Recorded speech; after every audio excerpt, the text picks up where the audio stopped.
one of the strangest things to try and wrap your head around, I find especially in America, is when a story stops only applying to the, not the industry that it's in, but sort of like the sector that it's in, and when it starts affecting everybody or speaking to everybody, you know? What I mean by that is, there are some stories that are purely like entertainment. It's tabloid, it is what it is. There's some stories that are only sports. There are some stories that are only in the world of fight. But then there are some stories that I feel transcend everything and then speak to larger conversations. And I honestly think the Kim Kardashian, Kanye West, Pete Davidson situation is turning into that, you know? It started very much in the land of tabloid, but I feel it's creeping and has crept into a world that more people should pay attention to, but not for the reason that you may think, you know? For those who don't know, Kim Kardashian was married to Kanye West. If you don't know that, I really envy your life. I want to know how you roll and how you avoid all these things. But they were married, they got divorced. And over time, Kanye has become more and more belligerent in how he tries to get Kim back. Like when it started, it was, you know, some would say romantic. Oh, I want you back, and you know, here are roses, and this is my dream. And some people are like, oh, okay, it makes sense. You're trying to win somebody back. We understand that. But over time, it's become more and more belligerent. And one of the most extreme examples was Kanye West putting out a music video, where in the music video, like it's a claymation music video, I should say, he chops off Pete Davidson's head. And I mean, we all understand the subject. Like, I wish this guy was dead is what Kanye's saying. Now, Kanye, you know what I mean? To be fair, Kanye says, no, this is just art. I don't actually want to hurt him. This is just art. Don't judge my art. But here's the thing. First of all, just like from a rap perspective, I was sad that now like rappers, like claymation and rap beefs are a weird combination. It's pretty hard, in my opinion, to be gangster with claymation, because you have to do like one frame at a time, you know? I do understand that art can be therapy. I honestly do understand that, right? But I also understand that therapy can be therapy. Do you know what I mean? And what's weird about the situation is Kanye West has told us that he struggles with his mental health. So I get it. You want to have art as therapy. But here's what's weird that Kanye doesn't understand is like what we're seeing is it makes you uncomfortable, man, because here's the thing. Eminem was Eminem from the beginning. I'm gonna kill my ex-wife, but it was his shtick, and we knew it was his shtick. He wasn't that person. With Kanye, we don't know how to feel, we don't know how to worry. And I think Kanye doesn't seem to understand that. He goes, well, leave me to create my art. Yeah, but Kanye, you told us you have problems. Now, when we worry about that, you say we shouldn't worry because it's not problems or it is problems. Which is it? It puts society in a precarious position. And the reason I say that is because of his harassment of Kim, which I know is crazy to say, because there's a lot of people who go like, Kim Kardashian, she loves publicity, she loves celebrity, she loves all of this, she does the Kardashians, this is her life, this is her thing. Yeah, and I get it, but there's also an element of a woman saying to her ex, hey, please leave me alone. You know what I mean? Please leave me alone. And so like this story keeps on escalating. You've got Kanye West, who's harassing Kim Kardashian, and then you've got Pete Davidson, who's now embroiled in the whole thing. And the story escalated to a new level when now Pete Davidson leaked texts that he sent back and forth with Kanye. He sent a selfie to Kanye West, and Kanye said, where are you? And he said, I'm in your wife's bed. Funny, right?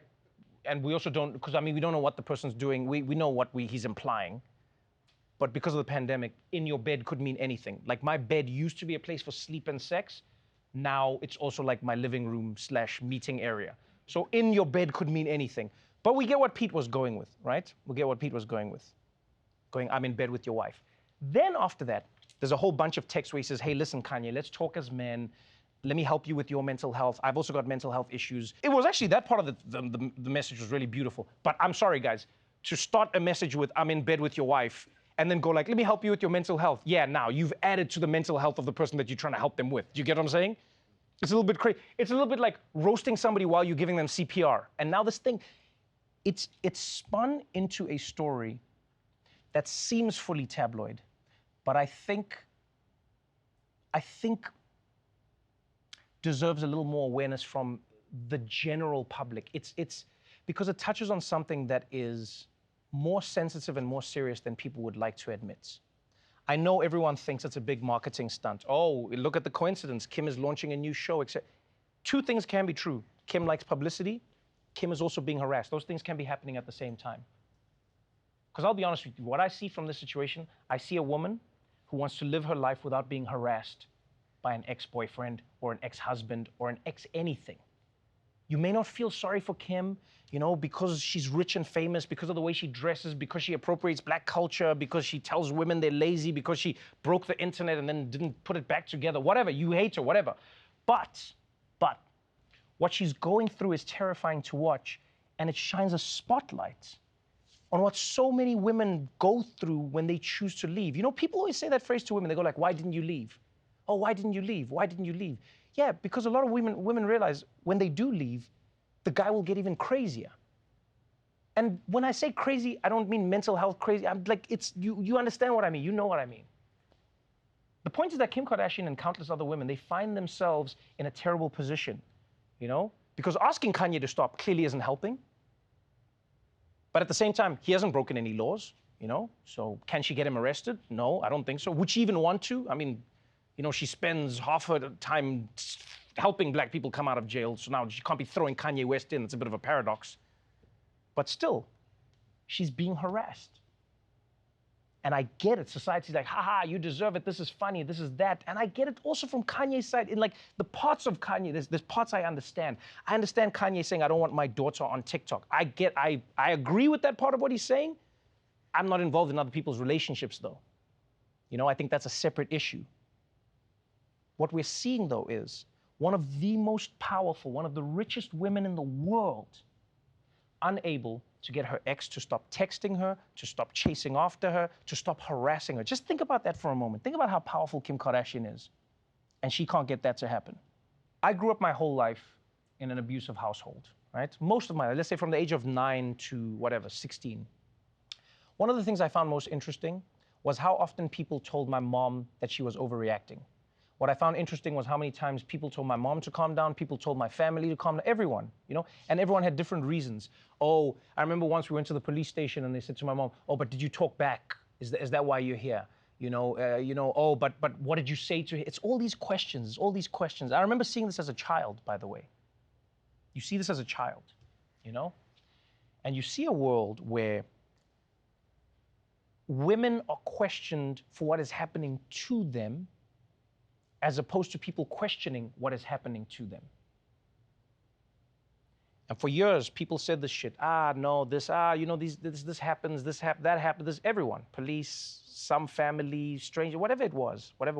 And I'll never forget one day I got a call from my brother saying, hey, mom has just been shot in the head. She's in the hospital now, she's just been shot. And I'm not saying it to make it about me. I'm just saying, maybe that's why I look at the story differently, to be honest with you, is I go, it seems like nothing. And again, I'm not saying Kanye will, please. I'm not saying he will. I'm not saying that.